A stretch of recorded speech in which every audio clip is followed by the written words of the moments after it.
O governo Zema entra em 2026 no seu último ano. Nessa semana, o governador sancionou o orçamento para o ano com um déficit de 5 bilhões e 200 milhões de reais. E o que fica como prioridade para esse último ano de governo em 2026? Como que o Propag vai impactar também os investimentos previstos para esse e para os próximos anos? Bom, para poder responder essas e outras perguntas, eu converso agora com quem vai administrar boa parte desses temas ao longo do ano de 2026, o vice-governador Matheus Simões, do PSD, que está com a gente na ponta da linha. Vice-governador, seja muito bem-vindo mais uma vez à 98 News. Bom dia. Sempre uma alegria estar falando com vocês. Ô, Laura, eu gostei porque a chamada do 98 fala do trânsito à política. Acabou o trânsito com o Guilherme, já veio para a política. Então nós estamos cumprindo até a ordem do slogan da 98. Viu? Mas muito bom estar falando com vocês. Para a gente poder falar literalmente do trânsito à política. Vice-governador, eu queria começar a nossa conversa falando justamente sobre o orçamento. Que contexto que a gente está inserido para 2026, justamente pensando em reajustes salariais, investimento em infraestrutura e principalmente na malha rodoviária aqui do estado. Esse ano de 2026 pretende ser melhor do que o que a gente teve em 2025? Sem dúvida nenhuma. A gente, ao longo desses últimos 7 anos de governo, tem tido, ano a ano, melhoras que são muito evidentes, Laura, na gestão do caixa e, portanto, na execução depois de investimentos.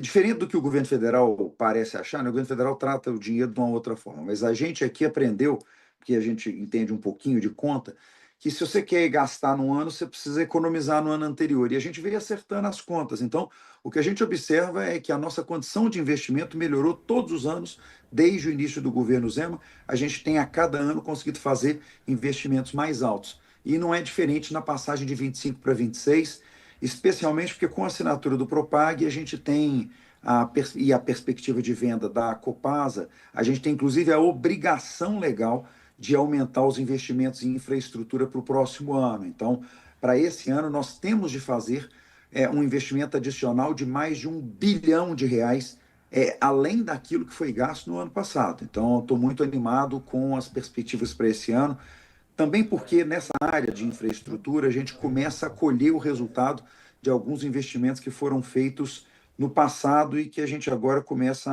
a inaugurar. É o caso da expansão da linha 1 do metrô e da construção da linha 2, né? Mas é também o caso do início das obras do Rodoanel, que estão travados só por conta de uma decisão judicial que está impedindo o início das obras, ou a entrega de uma série de rodovias que estão agora com as obras já em fase bem avançada. Mas para a região metropolitana, e eu sei que a 98 está no estado inteiro, mas aqui em BH as pessoas têm uma preocupação sempre com isso, nós assinamos essa semana, por exemplo, a concessão finalmente, o contrato final da Ouro Preto Mariana, duplicação de Belo Horizonte, Ouro Preto Mariana, requalificação de Mariana até Ponte Nova. Então tem muita obra começando a ser executada e sendo entregue nesses próximos 30 meses, eu diria, né? Não é só para esse ano que essas coisas vão se alongando. Governador, Guilherme Ibrahim que está aqui, primeiro ótimo ano de 2026 para o senhor, não nos falamos ainda, então vamos começar as conversas também para pensar no grande ponto de virada desse ano. O governo conseguiu ver aprovado a Copasa para sua privatização, conseguiu ver aprovado o Propag, e agora o programa Plano de Pagamento tem algumas obrigações de investimento específica, de juros cobrados para aquela história de adesão, mas conversão para a educação, por exemplo. Do ponto de vista dos investimentos que estão vinculados à Propag, como é que eles se darão nesse ano? Já está tudo escalonado, já está tudo definido, ou como é que esse processo se dará?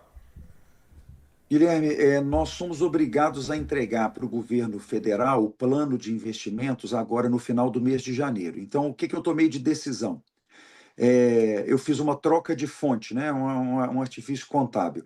Eu estou entregando para o governo federal o compromisso de investimento detalhado do que eu já estava orçado, de investimentos no estado inteiro, o orçamento que o DR já tinha pronto, e vou esperar a venda da Copasa para fazer os investimentos adicionais. Então, eu já estou com uma lista pronta para entregar ao governo federal de investimento de cerca de 380 milhões de reais em ampliação de oferta de educação técnico-científica, como você falou, porque tem uma obrigação de investimento em educação lá no Propag. Além disso, eu já estou com investimentos em infraestrutura para serem entregues ao governo federal, que somam 1 bilhão e 100 milhões de reais. Ainda temos alguns investimentos em segurança, que são as áreas que têm que ser atendidas pelo juros pela educação e juros pela segurança e juros pela infraestrutura do Propag. Mas, além disso, na hora que a gente tiver a venda da Copasa, que está toda organizada para acontecer em março, nós vamos ter mais 1,5 bilhão de reais de investimentos, e aí essa decisão nós vamos fazer dialogando com os deputados, obviamente, para poder fazer a alocação desses recursos nos próximos meses. Vice-governador, o governo entra também neste ano de 2026 com algumas questões pendentes. O governador Romeu Zema recentemente deu uma entrevista falando sobre aquela questão envolvendo o Tribunal de Contas do Estado e a suspensão das consultas por escolas cívico-militares aqui em Minas Gerais.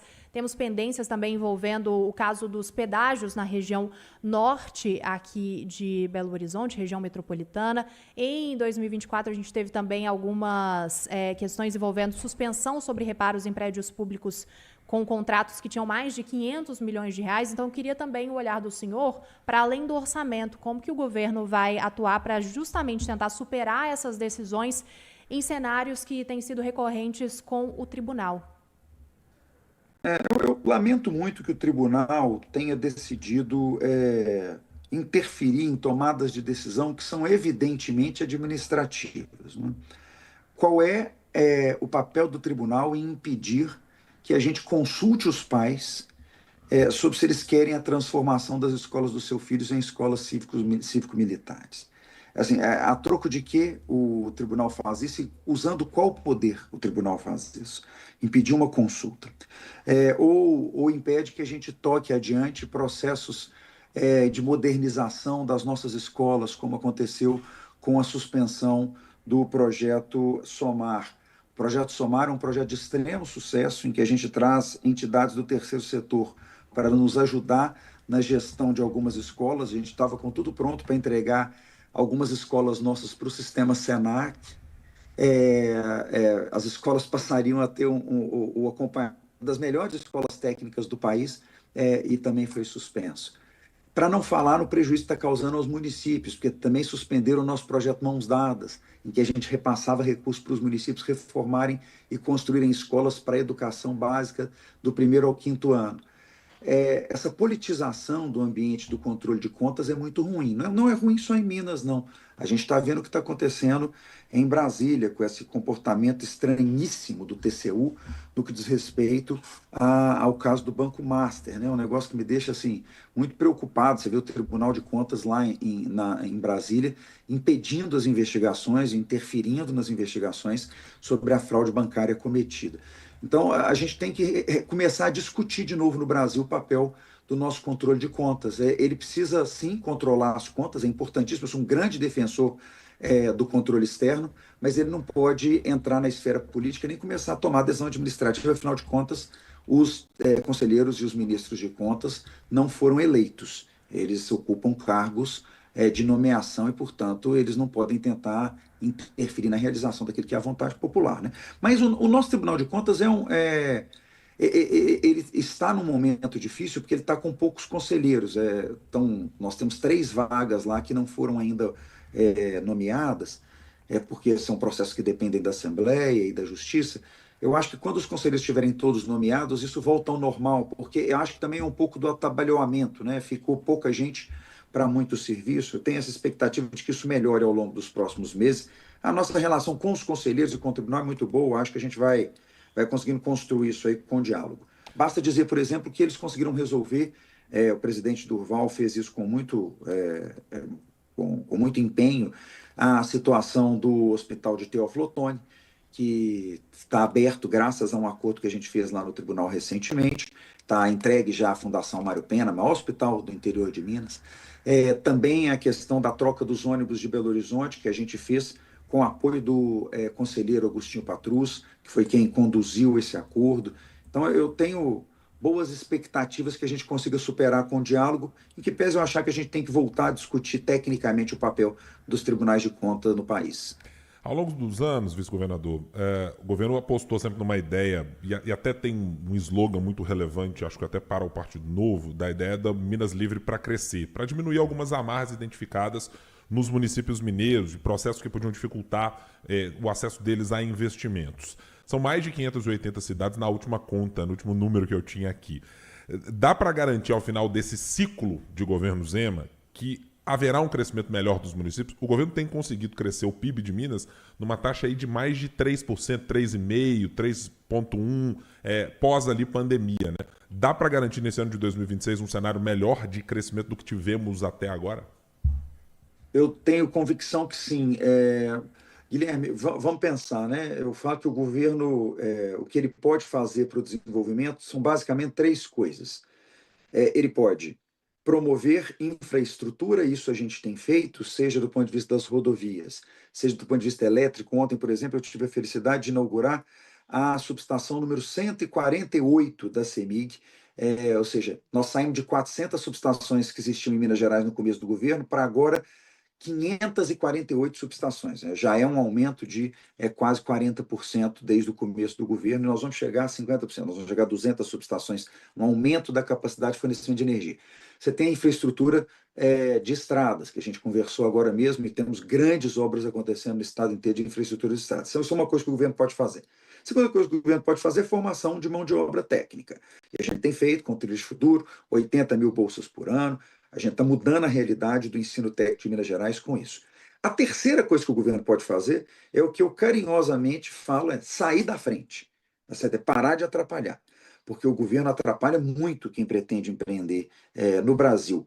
Nós temos o brasileiro se convenceu de alguma forma, isso é quase uma questão cultural, de que quanto mais burocrático for um processo, um procedimento, mais seguro ele é. Isso é uma bobagem, Guilherme, porque burocracia não traz segurança, burocracia toma tempo.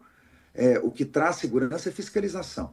Então, o Minas Livre para Crescer, o que ele traz é essa conscientização dos municípios, de que não adianta você ficar criando burocracia para a empresa se instalar. Você tem que depois fiscalizar se ela fez tudo de acordo com a lei. Eu vou usar como exemplo de sucesso desse tipo de visão uma experiência do município de Ouro Branco, aqui próximo da região metropolitana. Ouro Branco resolveu que para o seu distrito industrial, quando uma empresa vai fazer a instalação lá, basta ela depositar lá na prefeitura o projeto arquitetônico dela e uma declaração dizendo que ela se compromete a construir dentro daquilo que está previsto na lei municipal de obras e de uso e ocupação de solo. Um engenheiro tem que assinar essa declaração e assinar o contrato como o projeto como responsável, e a construção pode começar. Ah, Matheus, mas não era importante a prefeitura olhar antes o projeto? Para quê? As normas já estão na lei.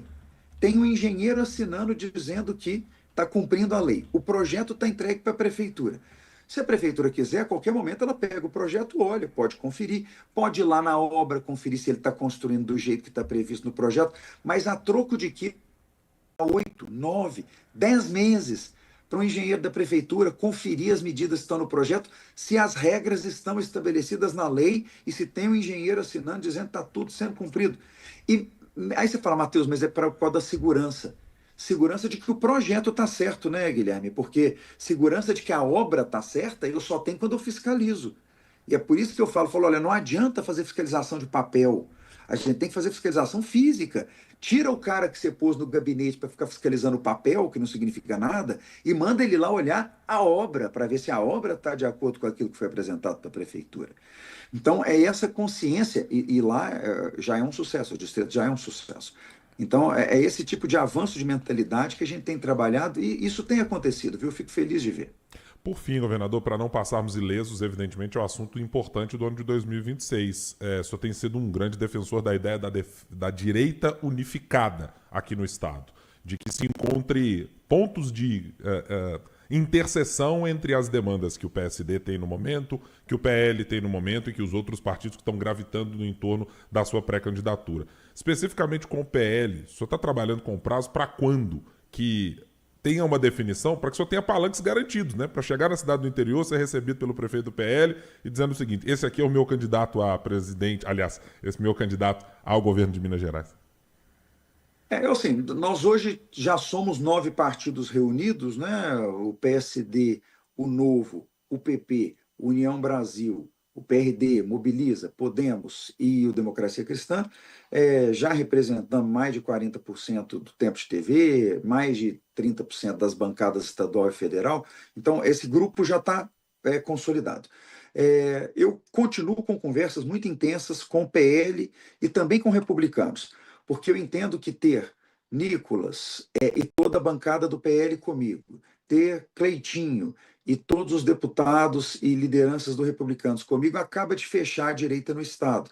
E isso significaria uma candidatura única de centro-direita em Minas Gerais, para que a gente tivesse uma eleição de turno único, negando ao PT um palanque de segundo turno em Minas Gerais. Você me dá, Matheus, qual que é a maior importância da gente estar unificado? É tirar sustentabilidade de um palanque da esquerda em Minas Gerais, porque Minas Gerais sabe o que significa ter o PT governando o Estado e sabe o prejuízo que esse pessoal é capaz de trazer. Então, vou continuar trabalhando nisso. As conversas têm avançado. Esse período de janeiro, como o Congresso fica fechado, ele é um período em que as conversas elas perdem um pouco de velocidade, né? Então, eu acredito que a gente, em fevereiro, volte a ter uma velocidade maior. E a minha expectativa é que, mais ou menos ao mesmo tempo em que eu assumo o Estado, Guilherme, na virada de março para abril, a gente esteja também finalizando esses ajustes com os outros partidos. Vice-governador de Minas Gerais, Matheus Simões, ao vivo com a gente aqui na 98 News. Vice-governador, mais uma vez, obrigada pela disponibilidade, pelo tempo de conversar com a gente aqui na 98 News. Um bom dia e um bom final de semana para o senhor. Obrigado para você também, Laura, Guilherme, para todo mundo que está nos acompanhando. Uma excelente sexta-feira de trabalho e um bom final de semana de descanso com a família. Agradecer também a presença do meu colega de bancada, Guilherme Braim, participando da entrevista. Vamos que vamos. 9h03. Lembrando que as notícias que você acompanhou agora, você também pode acessar no nosso portal rede98.com.br.